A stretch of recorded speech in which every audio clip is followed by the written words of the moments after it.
మనిషిలో 3 భావాలు కలవండి. 3 భావాలు కలిగిన మనుషుల్ని ఎలా స్నేహం చేయాలి అనంటే, సైలెంట్‌గా ఉండి, మౌనముగా ఉన్నారు. వాళ్ళు ఎక్కువగా ఎవరితోనూ కలిసేవారిలా ఉండరు అంటారు కదా!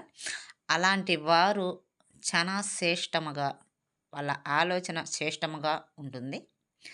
ఆ మనుషులు త్వరగా, త్వరగా కోపపడరు. త్వరగా ఎదుటి మనిషిని అపార్థం చేసుకోరు. తొందరపడి ఒక నిర్ణయానికి కూడా వాళ్ళు రారండి.